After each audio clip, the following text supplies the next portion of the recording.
France Maghreb 2, France Maghreb 2. Instant, pourquoi Paris est aussi dégueulasse? Pourquoi les rues de Paris sont devenues parfois un nid à rats? Pourquoi on ne circule pas dans cette ville? Pourquoi c'est le bordel? Pourquoi franchement cette ville a été dégradée à tout point de vue?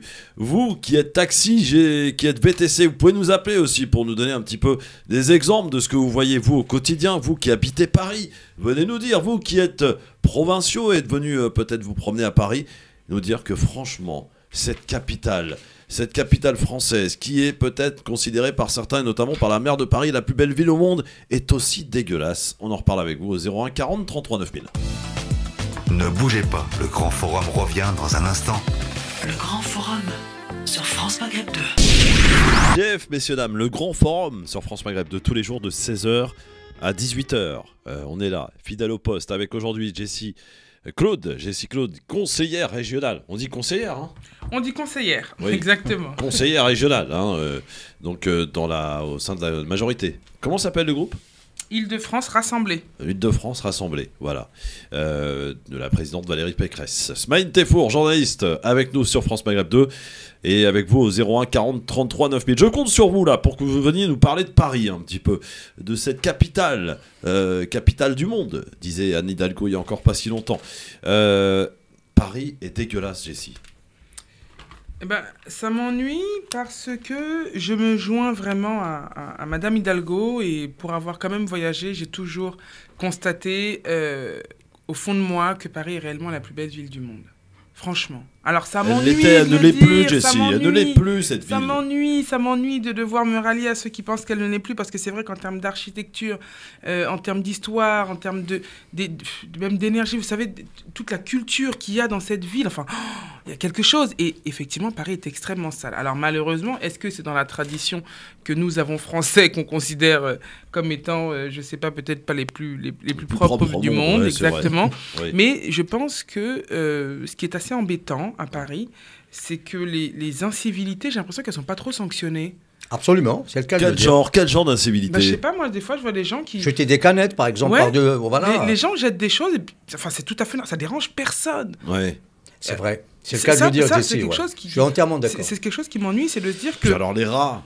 Il y en a partout. Alors les rats, n'en parlons pas. Mais la dernière fois, j'avais fait une proposition que, tu sais, tous les mouvements qui soutiennent le fait qu'il ne faille pas partir à la chasse des rats fassent un élevage chez eux, ou bien qu'ils les prennent tous. C'est une bonne chose, qu'ils fassent un petit jardin de rats, enfin ils font ce qu'ils veulent. Bon, c'est n'importe quoi, ça. Mais qu'ils les prennent en fait. Qu'ils fassent ce qu'ils veulent avec leur rongeur favori, mais... C'est vrai qu'à partir du moment où ça gêne, on ne peut pas imposer, je pense, aux gens de devoir cohabiter avec les rats. Surtout qu'ils sont porteurs de germes.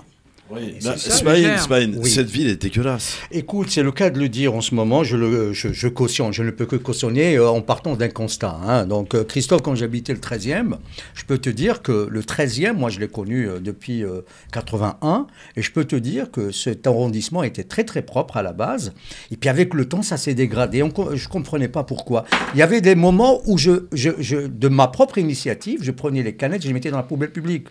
Et j'ai été interpellé plusieurs fois par des personnes, enfin des passants qui m'ont encouragé par rapport à ce geste. Mais toujours est-il, pour revenir justement à la saleté de Paris, alors il y a 3 critères, Christophe, pour expliquer, à travers le temps et l'histoire, toutes les mégalopoles ont eu le souci, ce qu'on appelle de l'hygiène, de la propreté de leur ville. En parlant de Rome, par exemple, Babylone, avec ses jardins suspendus, etc. Maintenant, pour parler de ces 3 critères, et on peut, par exemple, expliquer ce phénomène par la politique de la ville. Il faudrait peut-être refaire, comme disait Jessie très bien tout à l'heure, peut-être qu'on ne sévit pas suffisamment pour justement sanctionner les civilités qui sont opérées à droite à gauche. Il suffit de prendre le périph', par exemple, et de voir les... Voilà, de voir par exemple les amas, par exemple, de bouteilles en plastique et les canettes, les bouteilles de bière ou canettes de bière qui sont donc tout au long, flanquées tout au long du périph', et on se pose la question, qu'est-ce qui se passe? Il est vrai que la ville de Paris, elle met du sien, elle nettoie, elle fait tout ce qu'il faut, mais par contre, derrière, il faudrait sanctionner, comme vient de dire très très bien Jessie, il faudrait sanctionner sévèrement. Il faudrait qu'il y ait des brigades. Il y a des brigades de ce qu'on appelle la police municipale qui sanctionnent, 130 € par-ci, par-là, ou 60 €. Après, il y a les déjections, par exemple, canines, des chiens et tout ça. Moi, là, par contre, je reproche cette saleté aux propriétaires de ces animaux. Donc, les animaux, ils ne vont pas le nettoyer d'eux-mêmes. Hein. Donc, c'est des animaux. Et il faudrait sanctionner sévèrement. Ouais, parce que quand tu marches sur un truc sur de le trottoir chien, tout à l'heure, par exemple, Christophe. Qu'est-ce qui t'est arrivé? Oh ben, écoute, j'ai accompagné mon fils à son orthophoniste et je peux te dire, tout au long du 9e, là où je passais, il y avait des déjections d'urine et puis même des crottes de chiens. Je suis désolé de le dire comme ça, mais il faudrait... Quand tu marches dessus, t'es abîmé pour la journée. Hein. Ah ben, on dit que ça porte bonheur. Ouais, ça dépend de quel pied. Moi, ça, c'est une trêve de plaisanterie, Christophe. Pour revenir donc à la politique, aux critères, pardon, j'ai parlé de la politique de la ville. Soit la politique de la ville, elle n'est pas vraiment au beau fixe, il faudrait la revoir. Moi, je pense que c'est un peu le cas ici à Paris. Il y a encore, dans certaines villes, il y a ce qu'on appelle le manque de moyens. Je ne pense pas que Paris manque de moyens, je ne crois pas. Alors, il y a encore un autre aspect de cette saleté, on va dire, c'est quand une ville est surpeuplée. Ça, c'est, on va dans les annales de l'histoire, on sait pertinemment que toutes les villes surpeuplées sont donc, par définition, on va dire sales quand il n'y a pas une politique qui soit à la hauteur des enjeux d'une ville. Donc, c'est le cas de Paris actuellement. Et quand on voit maintenant, pour revenir à Hidalgo, avec laquelle je ne suis pas du tout d'accord, ne serait-ce que par rapport au labyrinthe qu'elle vient de nous créer ici, à Paris, par rapport, moi qui suis donc automobiliste, je suis obligé d'utiliser ma bagnole par rapport à mon fils qui a des complications à marcher. Donc, je suis obligé de prendre parce que j'ai même une carte pour circuler avec et je peux te dire qu'il est vraiment difficile, Christophe, de circuler à Paris. Déjà, c'est un aspect qu'il faudrait quand même revoir. Il y a encore un autre aspect encore, c'est le budget qui est consacré justement à cette refonte des rues. Et c'est le budget qui est consacré. Pourquoi ne pas consacrer ce budget à l'hygiène de cette ville qu'on prétend la ville lumière et la ville, la plus belle ville au monde? Il est vrai que c'est une... Abîmé cette image. Abdel, n'est-ce pas? Paris est dégueulasse, Abdel. Hein. Oui, c'est pas ça le pire. C'est que, écoute, moi, Christophe, il s'avère que j'ai travaillé il y a ça 25 ans, 30 ans à Paris. J'étais garde du corps pour des Saoudiens. Ouais. L'argent coulait à flot. Aujourd'hui, tous les magasins ont fermé. Tout ce qui est effectif, ça a fermé. Moi, mon Saoudien, quand il venait avec tout son personnel. Hein, il prenait un hôtel. En un mois, il usait 3 millions d'euros.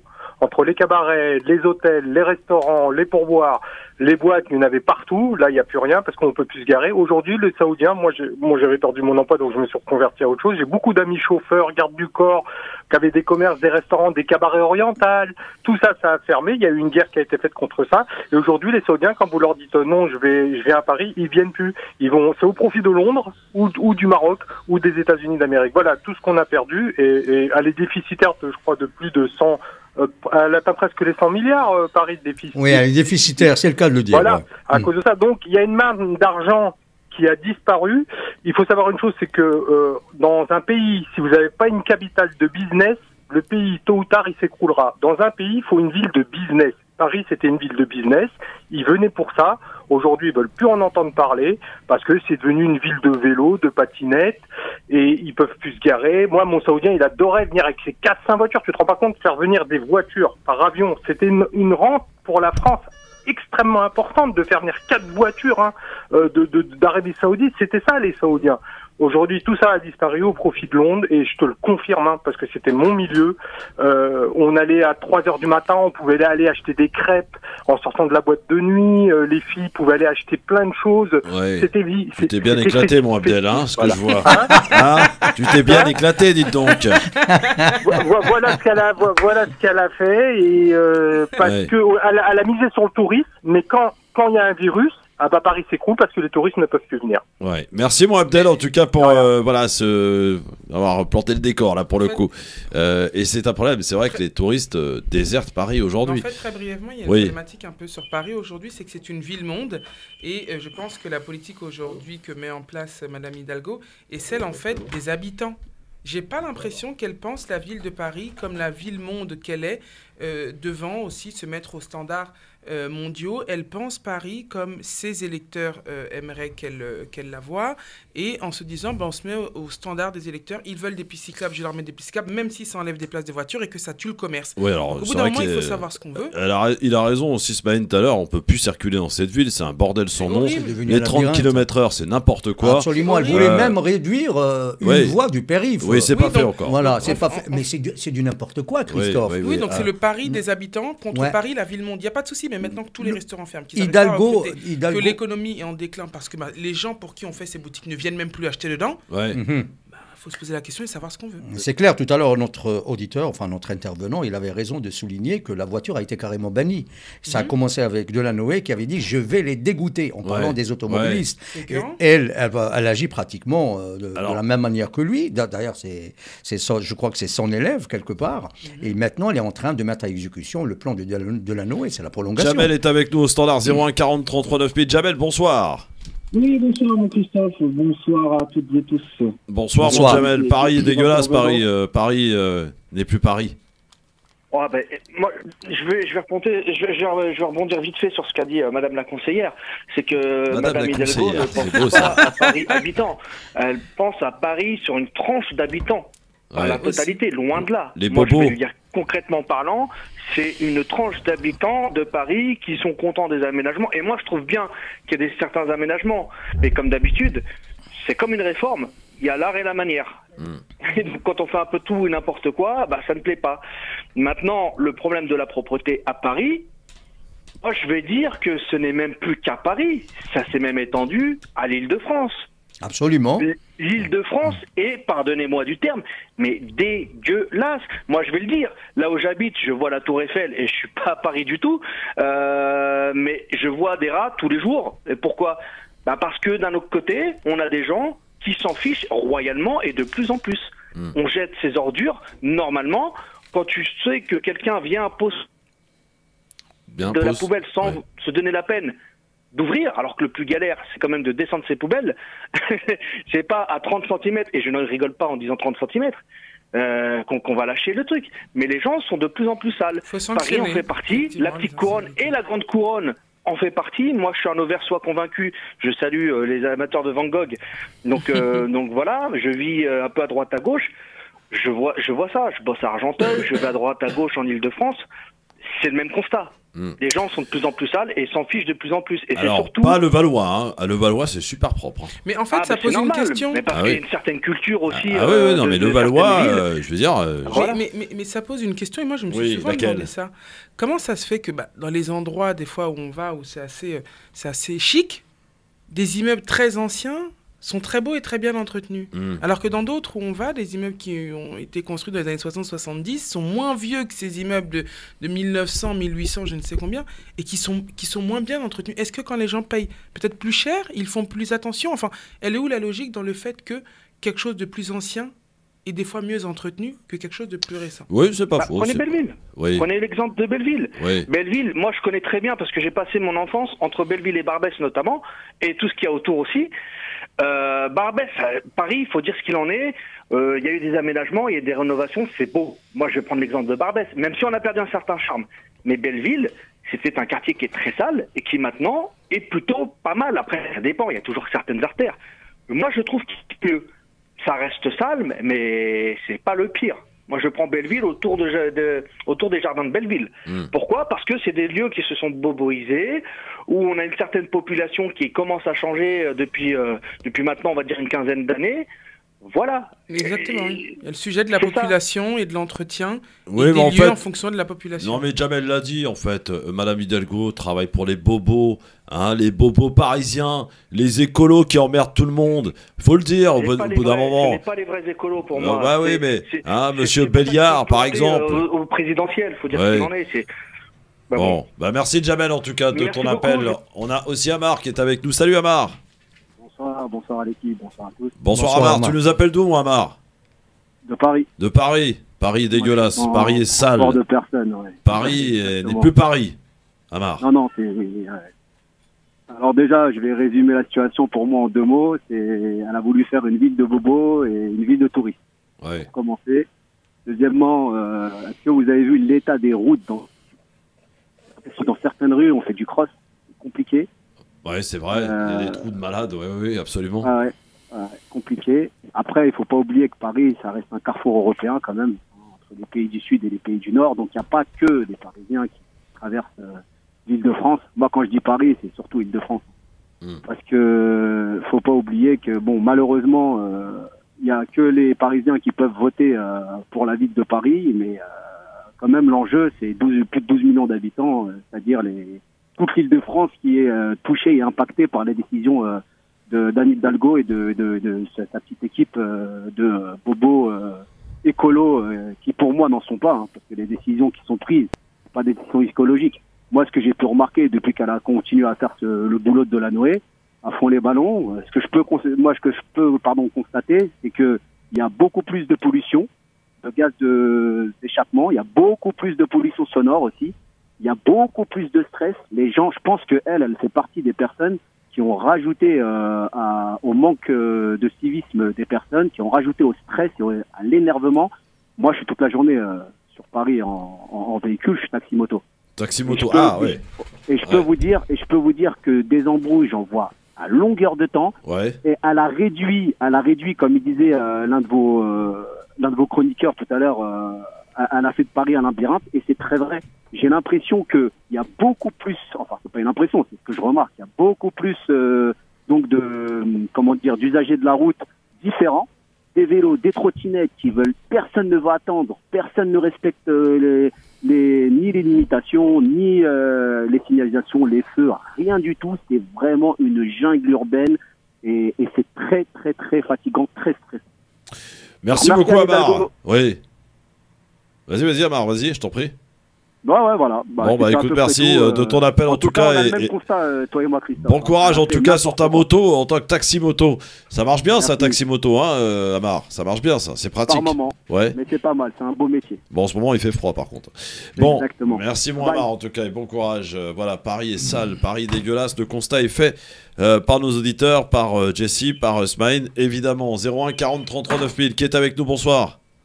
Oui, bonsoir Christophe. Bonsoir madame, votre prénom? Nora, de Paris. De Paris. Bon. Alors, Nora, parlez-nous oui. de Paris, la ville des bobos. Ah figurez-vous que l'autre fois j'étais au cinéma, j'ai trouvé une petite souris. Ah ouais, c'est super. Elle est venue regarder le film avec vous, c'est ça? Ouais, c'est ça, vous l'avez appelé comment? Et c'est pas la première fois, j'en ai vu une aussi, enfin là c'était à UGC des Halles. Et vous avez crié ou pas? J'ai été voir le monsieur qui travaillait, l'agent qui travaillait au cinéma. Ouais. Et puis il me disait que lui, ce qu'il disait, c'est qu'en fait, il y avait des gens qui laissaient des pop-corn. Mais j'ai dit, mais dans ma tête, j'ai dit, c'est vrai. Non, mais c'est vrai en plus. Moi, j'ai été au cinéma ce week-end, c'est dégueulasse, hein. Les gens sont dégueulasses en fait. On en revient, ces incivilités. Bah oui, c'est des incivilités en fait. Et c'est vrai. C'était un petit mulot qui bon, il a dit on m'entende et puis il s'est barré quoi. Bah oui, bien sûr, bien sûr. Bah, voilà. C'est vraiment. Mais bon, pour en revenir à la saleté, c'est vrai que les gens ils crachent. Et il y a les crottes de chiens, les déjections de chiens. Enfin bon, c'est.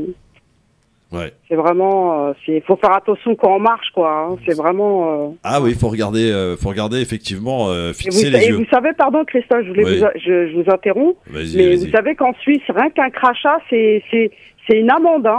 En Allemagne aussi. En Allemagne aussi. Alors, vous allez en Allemagne, par exemple, sur les aires de repos en Allemagne. Effectivement, vous payez pour aller faire vos besoins, mais c'est propre, c'est archi propre. Vous allez dans les stations-service ou les aires de repos en France, c'est dégueulasse. Ça s'est dégradé, Christophe. Ah ouais, non, c'est vraiment... Dans le temps, c'était pas le cas. Hein. Et d'ailleurs, là-bas, il y a des portions d'autoroute où il n'y a pas de vitesse limitée, et il y a beaucoup moins d'accidents en Allemagne. Alors c'est vrai que quand il y a des accidents, ils sont très graves, mais parce que l'incivilité aussi sur la route est beaucoup moins présente qu'en France. En France, c'est la jungle, c'est vrai, ça conduit n'importe comment, ça respecte pas le code de la route. Et voilà, donc c'est vraiment ce type d'exemple qu'on a, c'est un problème de discipline, d'incivilité en fait, et elle a raison Nora. Au cinéma, tu vois, quand tu vas regarder un film tranquille, tu prends tes popcorn tranquille, et ben après tu nettoies ta place, je veux dire, c'est normal en fait, tu t'en vas. C'est ce qu'on a vu dans la Coupe du Monde à Doha, quand on voit que les Japonais étaient en train de ramasser derrière eux. Ah oui, oui. Ça fait le tour du monde, mais on devrait même pas applaudir, c'est une honte. Enfin, ce que je veux dire, c'est que on devrait avoir honte de s'étonner que des gens nettoient après eux. Ouais. C'est censé être normal. Moi, je pars du studio, je range ma selle. Et si j'ai bu dans une bouteille d'eau, ben, je la jette. Tu la jettes, voilà. C'est vrai que tout le monde ne fait pas ça. Je veux pas te donner de nom, mais tout le monde ne fait pas. En tout cas, bon, c'est vrai qu'au Japon, par exemple, vous prenez le métro. Un copain à moi qui est parti prendre le métro à Tokyo, il a été choqué parce qu'en fait, les gens font la queue. Tu sais, il y a une espèce de queue qui se forme pour monter dans le métro. On laisse des gens descendre. Et ici, c'est la jungle. Quand tu montes dans le métro, on n'attend pas que l'autre descende. C'est celui qui montera le premier. Ça se bouscule, ça s'embrouille, etc. Au Japon, si t'as le malheur de passer devant, tu te fais engueuler direct. Hein. Enfin voilà, c'est un problème de discipline en fait. On y revient en fait. Ma chère Nora, merci beaucoup. Je vous en prie, merci. Bonne soirée. Et bon ciné, le prochain film que tu iras voir avec une souris, bah tu nous tiendras au courant. Hein. Ah bah là, ça va être comment on appelle ça? Vous savez la fameuse souris qui fait la cuisine là. Ah oui, Ratatouille. Ratatouille. Oui, t'as été voir quoi d'ailleurs comme film? Avec 4 roues, je crois, sur Paris. Bah... Nora, t'as été voir quoi comme film? J'avais été voir, je sais plus honnêtement, j'avais été voir Sous les figuiers. Sous les figuiers. Un film tunisien. Ah oui, d'accord, oui, j'en ai entendu parler, oui, ok. Oui, c'est un beau film, hein, mais après, je sais pas s'il est encore dans les écrans, mais... Non, ça m'étonnerait. Merci beaucoup en tout cas, Nora. Allez, je vous en prie, bonne à très soirée bientôt, bonne revoir. soirée. Voilà, bah donc voilà, on en revient là. C'est un problème d'incivilité, bien entendu. Ah bah là, ça appelle, là, hein, pour parler de Paris, il y a du monde. 01 40 33 9000, bonsoir, qui est là? Bonsoir, je m'appelle Myriam. Bonsoir Myriam, vous nous appelez d'où, ma chère Myriam? Des Yvelines. Très bien, qu'est-ce qui se passe, Donc, Myriam? moi, je suis née à Paris. Ouais. J'aime Paris. Ouais. C'est une ville pour moi qui était magnifique, mais pour moi qui a perdu son éclat. Quand je suis allée à Londres et que j'ai vu la différence, je suis tombée des nues, ne serait-ce que par la politesse des gens là-bas. J'ai jamais eu autant de sorry madame que là-bas. Les gens, quand vous sortez de Saint-Pancras, vous avez une milice, entre guillemets, des policiers qui sont là, pas vraiment des policiers. Si vous avez le malheur de faire tomber un mégot par terre, ils vont mettre l'amende, que vous soyez touriste ou pas. Je n'ai vu aucune trottinette à Londres. Aucune. Eh oui, mais c'est vrai, ma chère amie. Merci beaucoup. Il y a des gens qui... la grande artère qui s'appelle Oxford Street, qui correspond un peu à notre Champs-Élysées, il y a des gens qui enlèvent les poubelles toutes les 10 minutes. Bah oui, et ici, bon, laisse tomber, elle déborde. Hein. Merci beaucoup en tout cas, Myriam, parce que là, on doit passer à la pub, hein, évidemment, vous connaissez, hein, c'est comme ça. Dans un instant, le zapping, les enfants, sur France Maghreb 2 avec Jessie Claude et avec Monsieur Smaïn Tefour.